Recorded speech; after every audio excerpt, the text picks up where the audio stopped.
Assalamualaikum warahmatullahi wabarakatuh.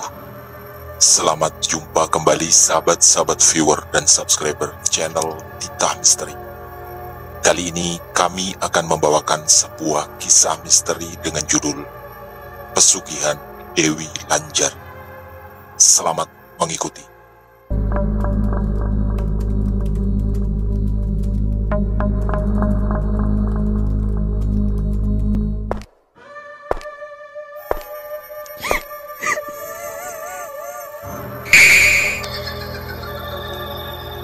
Jangan pernah mengikuti kisah ini sendirian. Sebab dan akibat adalah dua hal yang berpasangan. Sebagai pelajaran bahwa setiap langkah yang diayunkan ditunggu oleh sebuah pertanggungjawaban. Bondowoso 2001. Namaku Suryanto dan orang-orang biasa memanggilku Yanto. Aku baru saja menikah dengan seorang wanita yang dulu adalah temanku semasa kuliah. Namanya Dewi. Sebenarnya pernikahan kami tak begitu disetujui orang tua Dewi karena memang kasta keluarga kami sangat jauh berbeda. Dewi adalah anak dari Pak Broto, seorang pengusaha sukses air minum kemasan di kota Jember. Sedangkan aku hanya seorang anak buruh tani miskin di pinggiran desa di Kabupaten Bondowoso, yang lulus kuliah pun hasil dari beasiswa bagi masyarakat tidak mampu dari pemerintah. Tapi karena kami benar-benar saling mencintai, aku berhasil beberapa kali membujuk Dewi kabur dari rumah. Akhirnya, mungkin juga karena Dewi yang terus memaksa, maka dengan terpaksa Pak Broto menyetujui pernikahan kami.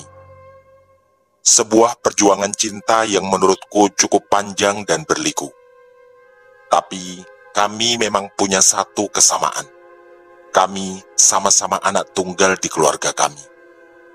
Saat ini Dewi ikut denganku di Bondowoso karena kami sama-sama menjadi guru sukarelawan atau honorer di sebuah SD negeri di desaku. Tentu saja penghasilan dari guru honor sangat tidak bisa diandalkan. Karena profesi ini memanglah tak ada gaji tetap setiap bulan. Kami, para guru honorer, hanya mengandalkan belas kasihan dari guru-guru senior yang sudah PNS. Jumlahnya pun tak pasti. Intinya, secara ekonomi, kami benar-benar berada dalam kondisi yang sangat menuntut kesabaran dan ketabahan. Karena kehidupan kami cenderung berkekurangan. Sebagai anak desa berlatar keluarga yang juga miskin, kami tentu tak bisa mengharapkan bantuan keuangan dari orang tuaku. Sebenarnya aku sangat kasihan pada Dewi, karena sedari kecil hidup mewah dan tak kekurangan satu apapun. Hidup menderita seperti ini pastilah bukan sesuatu yang dulu diimpikannya. Ibuku kemudian menyarankan Dewi untuk berhenti mengajar dan membuka warung sembako kecil-kecilan di rumah. Sedangkan aku diminta untuk tetap mengajar karena ada kemungkinan pengangkatan PNS suatu saat nanti. Bermodal hasil pinjaman dari bank dengan menjaminkan BPKB motor, aku membuat warung sembako kecil-kecilan dengan harapan sedikit merubah keadaan ekonomi kami. Di luar dugaan, warung baru kami ramai pembeli karena memang aku berani menjual barang-barang dengan harga lebih murah daripada warung-warung lain di sekitar. Prinsipku, kami harus menarik banyak pelanggan walau dengan keuntungan tak terlalu besar. Sedikit tapi lancar. Itu juga yang pernah disarankan oleh ibuku. Akhirnya, dalam waktu beberapa bulan saja, aku mampu memperluas bangunan warung. Istriku pun sepertinya mulai menikmati pekerjaan barunya. Sebenarnya, aku juga punya niatan untuk berhenti mengajar dan fokus membantu Dewi di warung. Tapi lagi-lagi ibuku melarang. Katanya, mungkin suatu saat nanti aku bisa jadi guru PNS dan menurut ibu, strata sosial seorang PNS masih cukup tinggi di mata masyarakat desa seperti kami. Tapi, kebahagiaan itu hanya berjalan beberapa bulan saja. Suatu siang, saat aku baru pulang mengajar, Dewi mengeluh padaku.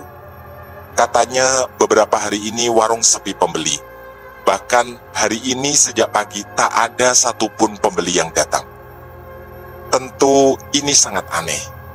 Otakku tak bisa menerima ini. Terutama karena selama ini warung kami lumayan ramai dan dari segi harga warung kami sangat bisa bersaing. Di samping itu, aku merasa istriku punya bakat mengelola usaha seperti ini karena keramahannya dalam melayani setiap pembeli. Aku pun menceritakan keanehan ini pada bapak. Kebetulan, bapak dan ibuku mempunyai rumah tepat di sebelah rumah kami. Tapi, justru nasihat yang kudapatkan. Kata beliau, rezeki sudah ada yang ngatur dan tak perlu dikhawatirkan. Selama kita berusaha, maka Tuhan akan selalu memberi jalan. Tentu bukan model jawaban seperti itu yang kuharapkan dari bapak. Aku hanya bisa mengangguk karena tak ada sedikit pun kesalahan dari apa yang diucapkan bapak. Aku kemudian menceritakan hal itu pada Lek Suki, yang adalah adik dari bapakku. Menurut Lek Suki, kejadian aneh seperti itu kemungkinan besar adalah ulah para pesaing yang iri, atau berniat untuk mematikan usahaku. Katanya, dalam persaingan sebuah usaha, hal-hal seperti itu memang lazim terjadi. Apalagi di masyarakat desa seperti kami. Katanya, langkah beraniku dengan menjual barang yang lebih murah pasti akan mengganggu warung-warung lain, yang sebagian pelanggannya tentu berpindah padaku. Aku merasa cocok dengan penjelasan ini, karena analisa seperti inilah yang memang kuharapkan. Lek Suki lalu menyarankanku untuk segera mencari ustadz atau orang pintar agar masalah ini segera bisa teratasi. Keesokan harinya di sekolah, aku sempat bertanya pada rekan-rekan guru tentang di mana bisa mencari ustadz atau orang pintar untuk bisa mengatasi masalahku. Kemudian, Pak Slamet, guru olahraga, menyarankanku untuk pergi ke suatu desa yang jaraknya cukup jauh dari rumah. Mungkin sekitar 10 km. Katanya di sana ada orang pintar yang bisa mengatasi masalah-masalah seperti yang sedang kualami. Aku pun diberinya secari kertas. Pak Slamet menuliskan alamat lengkap serta nama dari orang pintar itu. Namanya membuat bulu kuduk merinding, yaitu Ki Joko Lau. Entah kenapa aku merasa nama itu beraura lain. Dan rasanya nama-nama seperti itu tidaklah mungkin dimiliki orang asli Bondowoso. Otakku mulai membayangkan tampilan dan kesaktian dukun yang direkomendasikan oleh Pak Slamet. Sore harinya, aku mengajak Lek Suki ke sana tanpa memberitahu bapak dan ibuku. Karena aku yakin mereka tak akan setuju kalau aku minta bantuan pada dukun. Pernah suatu kali, dalam sebuah obrolan dengan beberapa tetangga, bapak terlihat sekali tak menyukai apapun yang berbau dukun. Bahkan, kalau tidak salah ingat, beliau sempat terlibat perdebatan sengit dengan salah satu tetangga menyangkut hal itu. Setelah sekitar 40 menit perjalanan, aku dan Lek Suki sampai di rumah Ki Joko. Sesuai dengan apa yang kubayangkan, rumah Ki Joko tampak menyeramkan dan lumayan jauh dari tetangga-tetangga di sekitarnya. Sosoknya pun demikian. Seorang lelaki tua dengan kumis dan jenggot yang sudah memutih. Serta di lengan kanan dan kirinya melingkar akar bahar yang menambah kengerian sosoknya. Perasaanku segera mengatakan, ini orang yang tepat. Walau aku tak benar-benar paham dari mana datangnya perasaan itu. Setelah kami berdua dipersilakan duduk, aku segera menceritakan permasalahanku pada Ki Joko, terutama tentang perubahan sepinya pembeli yang begitu tiba-tiba di warungku. Setelah aku menyelesaikan penjelasan, Ki Joko terlihat terdiam sejenak, sambil mengelus-elus janggut putihnya. Kemudian, dengan komat kamit dan membakar kemenyan, dia memejamkan mata. Mungkin Ki Joko sedang menerawang tentang kondisi warung di rumahku. Tak lama kemudian, Ki Joko membuka matanya. Lalu dia mengatakan padaku bahwa sepinya pembeli selama ini karena ada gangguan dari makhluk halus. Itu adalah kiriman orang yang sengaja dipasang di sana agar para pembeli tak tertarik atau malas datang ke warungku. Dan katanya, untuk mengusir gangguan itu, Ki Joko sendiri yang akan datang ke rumah. Aku manggut-manggut karena merasa mulai dapat bayangan tentang solusi yang kucari. Ki Joko kemudian mengatakan bahwa dia akan datang ke rumahku besok malam. Karena malam ini ada ritual penting yang harus dilakukan untuk penyembuhan salah satu pasiennya. Setelah memberinya amplop berisi uang 100.000, aku dan Lek Suki pun pamit pulang. Ki Joko sempat berpesan padaku untuk selalu berhati-hati. Karena katanya serangan yang masuk ke warungku lumayan kuat. Hanya saja, menurut penerawangannya, tak sampai membahayakan keselamatan keluargaku. Di perjalanan pulang, aku berpikir keras tentang bagaimana agar bapak dan ibu tak tahu ketika Ki Joko datang besok malam. Ternyata, Lek Suki sudah memikirkan bahkan mempersiapkan itu. Idenya cukup menarik. Katanya, besok malam Lek Suki akan minta tolong bapak dan ibu untuk datang ke rumahnya. Jaraknya sekitar 1 kilo dari rumahku. Dengan alasan diajak berunding tentang persiapan acara pernikahan anaknya yang memang akan diselenggarakan sekitar 4 bulan lagi. Aku pun berterima kasih pada Lek Suki yang telah menyumbangkan ide bagus itu. Waktu pun berjalan dan sesuai yang dijanjikan, keesokan malamnya Ki Joko datang dengan diantar ojek. Untungnya bapak dan ibu sudah berangkat ke rumah Lek Suki sekitar 15 menit sebelumnya, sehingga rencana awal kuyakini akan berjalan dengan lancar. Setelah kupersilakan masuk, Ki Joko bertanya tentang banyak hal, termasuk hari kelahiranku dan juga istriku. Dia juga bertanya tentang keberadaan warung sembako terdekat yang katanya kemungkinan serangan adalah dari salah satu dari mereka. Lalu, dia berjalan mengitari rumah dan warungku. Selama melangkahkan kaki berkeliling, mulut Ki Joko terus komat-kamit. Tadi, dia menjelaskan bahwa ritual harus dilakukannya sendiri dan diawali dengan berjalan mengitari sekeliling rumah. Tak lama kemudian, dia menemukan sebuah benda terbungkus kain putih yang ditanam tepat di depan warung. Kata Ki Joko, itu berisi tanah kuburan. Ritual pun telah selesai. Kata Ki Joko, tujuan utama kedatangannya memang untuk itu. Mencari dan menemukan segala sesuatu yang mencurigakan yang dipercaya sengaja ditaruh untuk mengganggu usahaku secara gaib. Setelah minum kopi, Ki Joko pamit dan aku memberinya amplop berisi uang 200.000. Sebenarnya tarif untuk jasa-jasa seperti itu memang tak pernah jelas dan tertulis. Hanya aku sempat menanyakan pada Lek Suki dan angka 200.000 adalah angka yang disarankannya untuk diberikan pada Ki Joko. Sebelum pergi, Ki Joko sempat memintaku bersama Dewi untuk main-main ke rumahnya. Karena katanya dia punya sesuatu untuk diberikan padaku. Dengan sopan, aku pun mengangguk dan menjawab pasti akan datang ke sana bersama Dewi, tapi menunggu waktu yang tepat ketika kami berdua tak ada kesibukan. Keesokan harinya, hari Minggu, aku memang berniat untuk bangun siang, karena badanku terasa begitu capek. Waktu masih menunjukkan jam 7 pagi saat Dewi membangunkanku. Ternyata dia minta tolong untuk membantu melayani pembeli di warung yang sangat ramai. Dengan semangat, aku segera ke kamar mandi untuk cuci muka. Aku benar-benar terkejut karena melihat kondisi warung dipenuhi banyak pembeli. Aku langsung berpikir, ternyata ilmu Ki Joko memang sangat ampuh. Hanya dalam waktu semalam saja, warungku kembali ramai, bahkan jauh lebih ramai dari biasanya. Dengan hasil yang sudah terlihat nyata di depanku, aku jadi berpikir untuk segera ke rumah Ki Joko mengajak Dewi.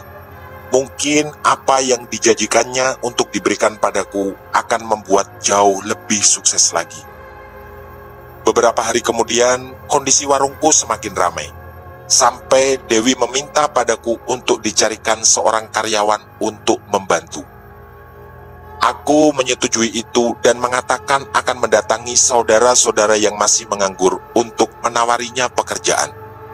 Tak lupa, aku juga berkata pada Dewi untuk segera mencari waktu luang kembali datang ke rumah Ki Joko, karena memang hasilnya sudah sangat terbukti.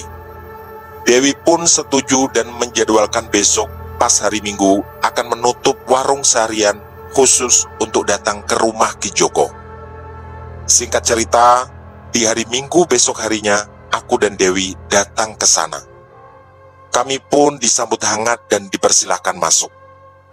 Yang pertama diceritakan Ki Joko adalah tamu-tamu yang biasa datang kepadanya. Mulai dari pengusaha, pejabat, juga orang-orang biasa seperti kami. Intinya, sepertinya Ki Joko ingin meyakinkan bahwa telah banyak orang yang berhasil dibantunya, termasuk beberapa pengusaha kecil yang sekarang sudah sangat sukses sejak minta bantuan padanya. Tentu saja cerita-cerita itu menarik bagiku. Rasanya aku benar-benar telah memilih orang yang tepat untuk mengatasi kondisi usaha dan keuanganku.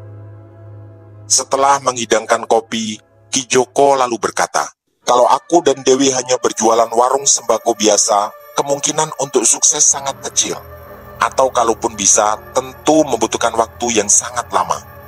Katanya, usaha seperti itu sulit dikembangkan, karena tidak mudah mendapat pelanggan dari desa lain.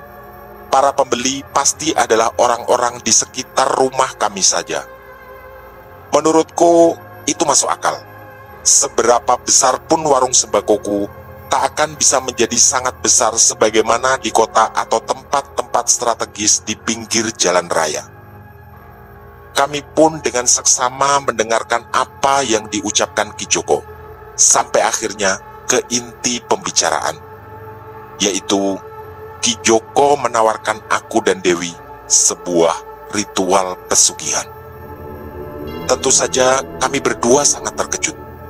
Jujur, walau aku percaya bahwa ada kekuatan gaib atau doa yang bisa membantu atau mengatasi masalah usaha, tapi tentang pesugihan benar-benar tak pernah terfikir.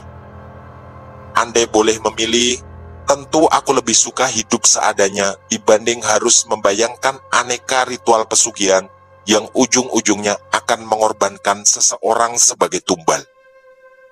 Aku pun dengan halus menolak tawaran itu.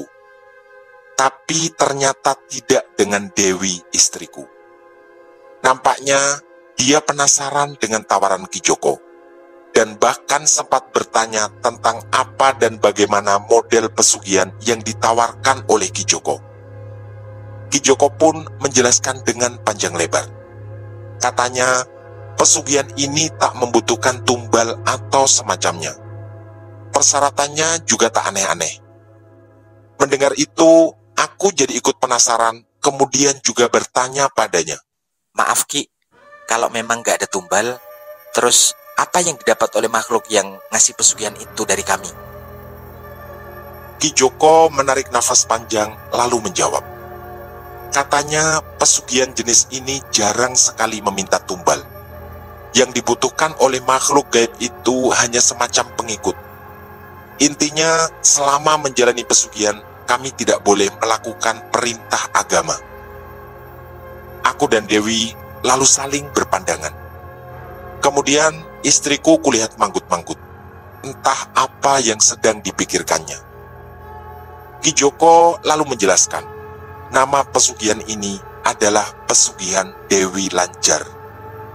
Dan jika kami setuju, maka kami tidak boleh menjalankan perintah agama selama masa pesugihan. Mendengar penekanan itu, aku sama sekali tak tertarik. Karena selama ini meskipun jarang sholat, tapi rasanya ini sudah terlalu jauh. Dan lagi, dalam pikiranku, ini seperti memaksa menjadi orang kafir atau murtad. Ini terlalu tak masuk akal bagiku. Tapi, lagi-lagi, Dewi ternyata berpikiran lain. Dia sempat berbisik di telingaku bahwa pesugihan ini bisa dicoba. Katanya, selama masa pesugihan, sementara kita tidak melakukan sholat dan lain-lain. Nanti, ketika sudah benar-benar berhasil, semua ini akan dihentikan dan kami akan menjalani kehidupan normal seperti biasa. Awalnya, aku masih keberatan, tapi Dewi terlihat semakin tertarik. Apalagi setelah dia membisikkan kalimat pamungkas. Mas, nanti kita tobat kalau sudah kaya. Mungkin Dewi sudah tak kuat hidup serba berkekurangan. Sebenarnya wajar, karena dia memang dibesarkan di tengah-tengah keluarga berada. Apalagi setelah Ki Joko mengatakan bahwa gangguan yang kami alami minggu lalu bisa saja sewaktu-waktu terjadi lagi. Dan penangkal yang dia pasang tidak bisa berlaku dalam waktu terlalu lama. Dan tanpa meminta persetujuan dariku, Dewi menyatakan di depan Ki Joko bahwa dia siap menjalani pesugihan Dewi Lanjar. Aku pun dengan berat hati hanya mengikuti kemauan istriku.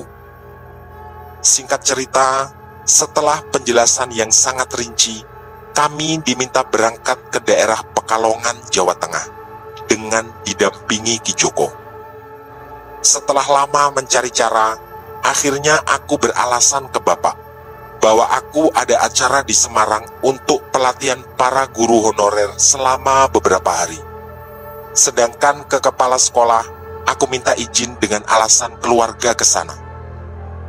Jujur, semakin lama aku mulai tertarik dan penasaran dengan apa yang disampaikan oleh Ki Joko. Walau sebenarnya masih ada ketakutan di hatiku. Singkat cerita, aku, Dewi, dan Ki Joko berangkat ke Pekalongan 2 hari setelah penjelasan tentang ritual itu. Di sana, kami dibawa ke sebuah padepokan yang letaknya sangat terpencil dan jauh dari pemukiman warga. Ki Joko terlihat sangat menghormati seorang tua yang kami kunjungi. Aku menduga itu adalah gurunya atau semacam itu. Ternyata di tempat itu sudah ada beberapa pasangan yang akan melakukan ritual serupa. Orang tua yang bernama Mbah Samin itu terlihat berbincang sejenak dengan Ki Joko. Dan karena katanya tidak ingin membuang waktu, kami segera dibimbing untuk menjalani ritual. Aku dan Dewi kemudian diberi pakaian berwarna hitam dan kami diwajibkan untuk berpuasa selama 3 hari di sana. Akhirnya, dengan ditemani Ki Joko, kami pun menginap di padepokan itu. Persyaratan lain adalah ketika buka dan sahur, kami hanya boleh makan dan minum sesuatu yang berwarna hitam, seperti kopi dan ketan hitam. Kata Mbak Samin, paling lambat nanti malam ketiga kami akan didatangi sosok Dewi Lanjar. Dengan penampilan sangat cantik, berbusana adat Jawa, dan mengenakan mahkota indah di atas kepalanya. Sosok itulah yang nanti akan memberikan petunjuk pada kami tentang apa yang harus kami lakukan nanti setibanya di rumah. Katanya lagi, sosok Dewi Lanjar akan menghilang tak lama setelah menjelaskan petunjuk itu. Kata Mbak Samin, kalau misal di tengah-tengah ritual kami merasa tak terlalu yakin, kami juga bisa pulang. Aku yang entah kenapa semakin terbawa, akhirnya ikut manggut-manggut bersama istriku. Setelah merasa paham dengan semua penjelasan, Mbak Samin lalu melayani pasangan lain yang memang banyak di sana. Keesokan harinya, kami baru tahu kalau tak semua peserta yang melakukan ritual didatangi sosok Dewi Lanjar. Hanya yang disetujui dan persyaratannya lengkap yang akan didatangi sosok itu. Ketika malam kedua, kami juga tak didatangi sosok Dewi Lanjar seperti yang diceritakan. Istriku yang sepertinya mulai kehilangan semangat menyampaikan pada Ki Joko bahwa dia ingin pulang. Ki Joko pun langsung setuju. Dan setelah berpamitan pada Mbah Samin, kami bertiga pulang ke Bondowoso. Ketika di dalam bis, kami memang memilih bangku yang berisi 3 orang. Dan di sana, Ki Joko meminta kami tidak langsung pulang nanti setibanya di Bondowoso, tapi ke rumahnya dulu. Katanya, terutama ke istriku, jangan dulu patah semangat. Ini hanya sebuah usaha yang bisa jadi berhasil, tapi bisa juga gagal. Singkat cerita, kami pun sampai di terminal Bondowoso dan segera menuju rumah Ki Joko. Di rumahnya, Ki Joko menjelaskan lebih lanjut tentang apa yang harus kami lakukan.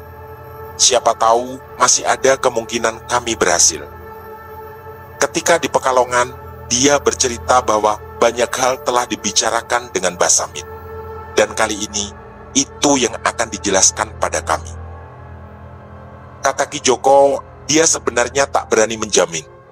Tapi dulu ada juga orang yang minta tolong padanya dan mengalami persis seperti kami.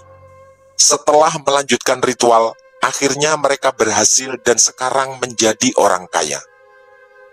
Istriku terlihat kelelahan, tapi masih tersisa semangat yang sangat nampak di wajahnya. Kami lalu oleh Ki Joko disuruh menggali lubang tepat di bawah tempat tidur kami.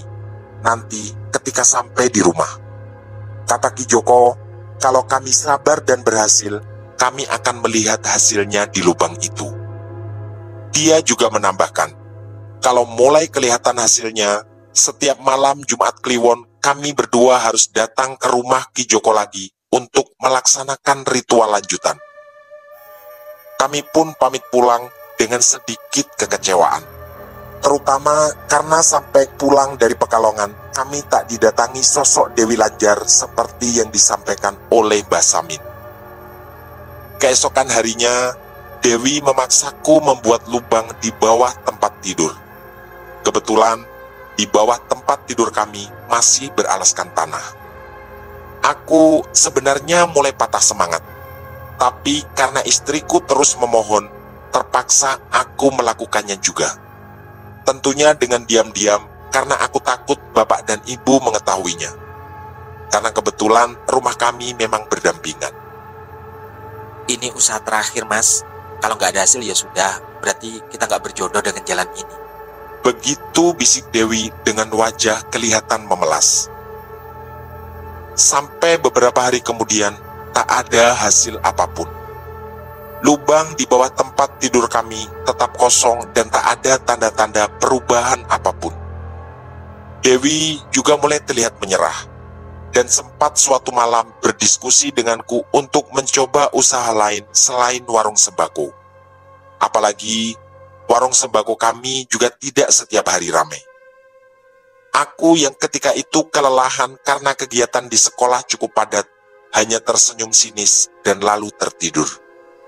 Tapi ketika kami berdua telah terlelap, tiba-tiba ada suara seperti benda jatuh di atas genting kamar kami. Kami pun terbangun mendengar suara itu. Aku sempat berpikir mungkin ada gempa. Kami hanya saling berpandangan. Tak lama kemudian, tercium wangi bunga melati yang sangat kuat dan dalam sekejap di hadapan kami muncul sosok seorang wanita cantik. Aku langsung teringat Ki Joko dan Mbah Samin. Di otakku, mungkin inilah Dewi Lanjar. Sosok itu mengibaskan selendangnya, lalu menatap kami berdua dengan tersenyum kecil. Aku dan Dewi hanya mematung. Ada rasa ketakutan yang membuat tubuhku gemetar. Aku yakin Dewi juga merasakan hal yang sama. Tak lama kemudian, sosok itu tiba-tiba lenyap, tanpa mengeluarkan sepatah kata pun. Dewi langsung memelukku karena ketakutan. Aku yang merasa belum benar-benar sadar atas apa yang baru saja terjadi, tiba-tiba teringat sesuatu. Aku segera memeriksa kolong di bawah tempat tidur. Alangkah terkejutnya diriku. Di lubang itu berhamburan lembaran-lembaran uang pecahan 100 dan 50 ribuan. aku segera menarik tangan Dewi untuk melihatnya juga. Dengan tangan gemetar, kami memungut uang-uang itu dan lalu menghitungnya. 50.800.000 rupiah. Itu tentu jumlah yang sangat besar bagiku. Waktu terus berlalu dan hampir 1 bulan setelah itu, tibalah malam Jumat Kliwon.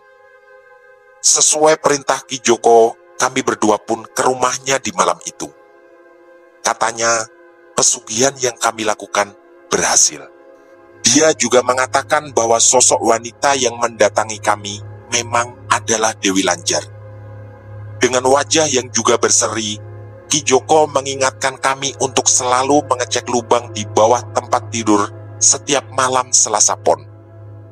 Malam itu, sebelum berpamitan, aku memberi Ki Joko amplop berisi 1 juta sambil berkali-kali mengucapkan terima kasih atas semua bantuannya. Hari demi hari, bulan demi bulan berlalu.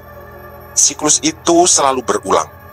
Setiap malam Selasa Pon, sosok Dewi Lanjar selalu datang dan setelah dia menghilang, selalu banyak lembaran 100 dan 50 ribuan di bawah tempat tidurku.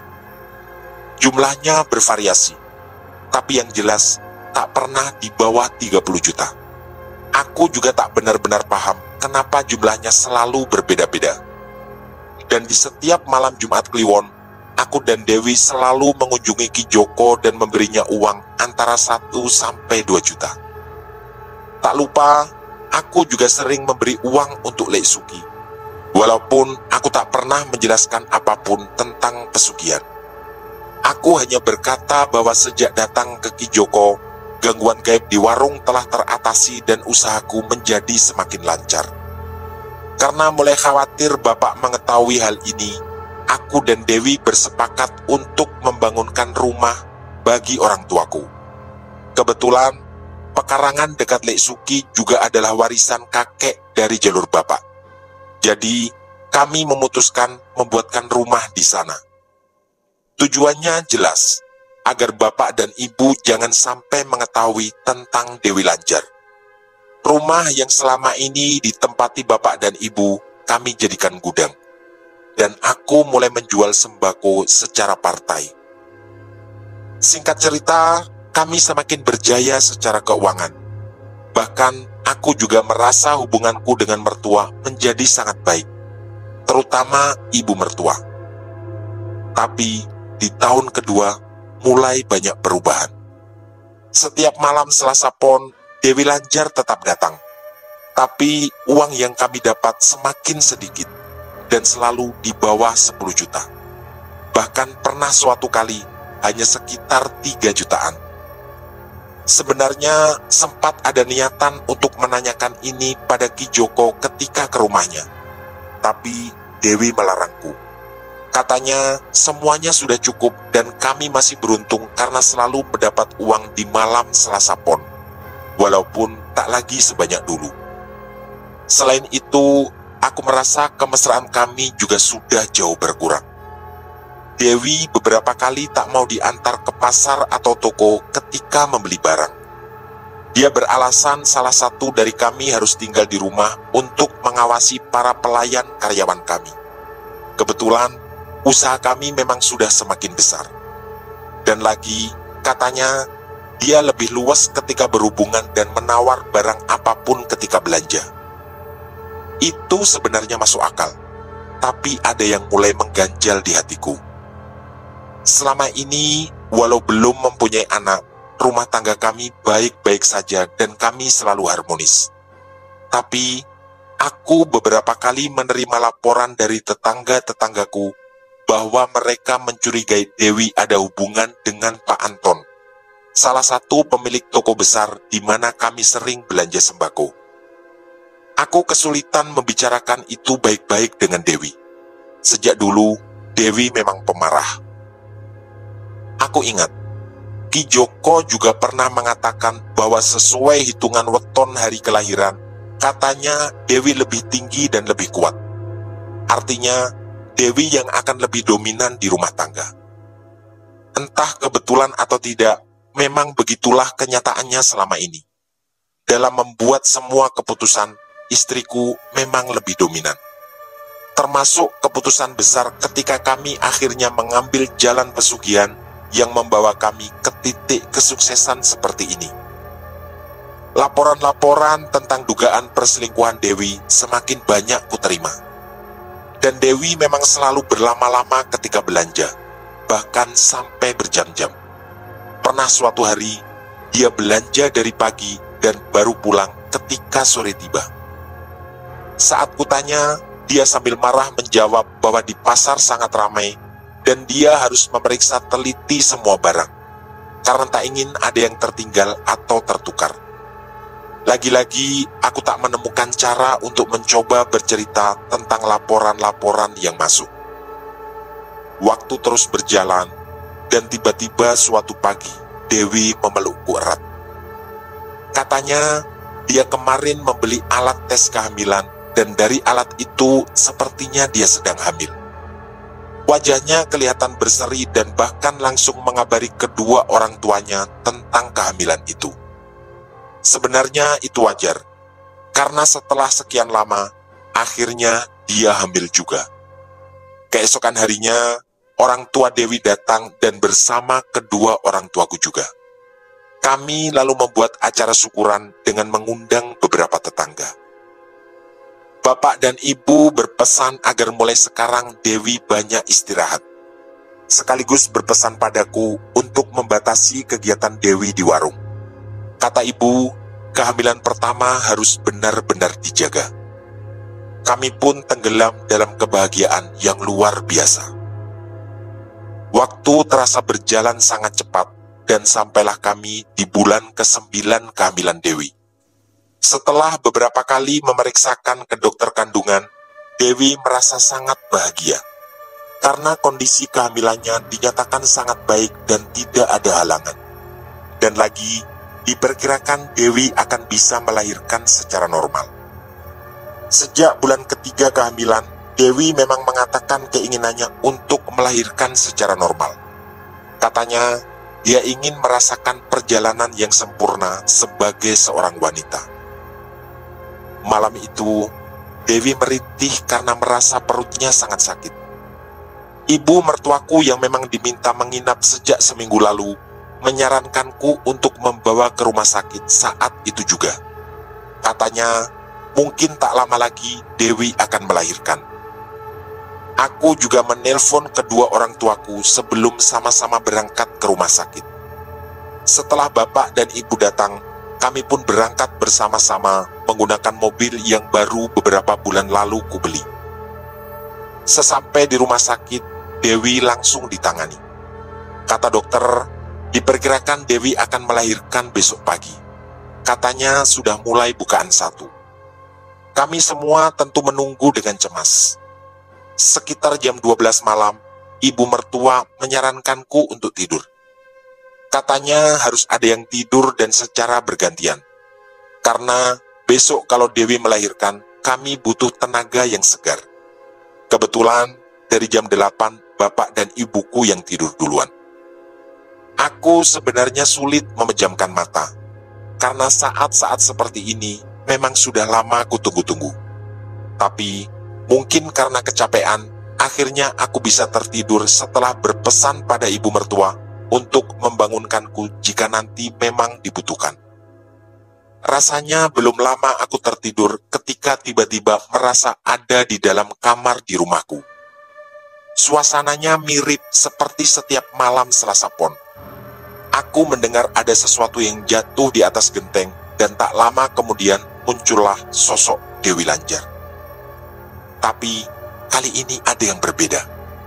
Wajahnya masih sangat cantik, tapi seperti ada kemarahan di sana. Aku tentu tak mengerti. Apalagi seperti biasa, dia tak mengucapkan kata apapun. Dan ada lagi satu yang juga sangat berbeda. Dewi Lanjar tak datang seorang diri. Kali ini dia datang bersama Pak Anton, pedagang toko di pasar yang gosipnya sedang berselingkuh dengan istriku. Sama seperti Dewi Lanjar, Pak Anton juga tak mengucapkan apapun. Hanya beberapa detik mereka berdua memandangiku, lalu lenyap dari pandanganku. Aku lalu terbangun bersamaan dengan suara teriakan keras dari istriku. Beberapa perawat segera datang dan salah satu dari mereka menghubungi dokter kandungan. Tak lama kemudian, setelah dokter datang, Dewi dimasukkan ke ruangan khusus. Kata dokter, melihat keadaannya, Dewi tidak disarankan melahirkan normal, demi kesehatan dan keselamatan Dewi serta bayinya. Dokter itu sempat meminta kami semua berdoa demi kelancaran proses operasi sesar yang katanya harus segera dilakukan. Sekitar 15 menit kemudian, dokter pun keluar. Dari caranya menatap, aku menduga akan ada kabar kurang baik yang dia bawa. Ternyata dugaanku benar. Istriku katanya baik-baik saja, tapi bayinya tak bisa diselamatkan. Sontak, tangisku pecah bersama ibu mertua dan juga bapak dan ibuku. Aku memandangi orang tua dan mertuaku bergantian. Terlihat sekali mereka terpukul. Bayi itu sebenarnya adalah cucu pertama bagi mereka. Dewi pun langsung terlihat menangis begitu keluar dari ruang khusus itu.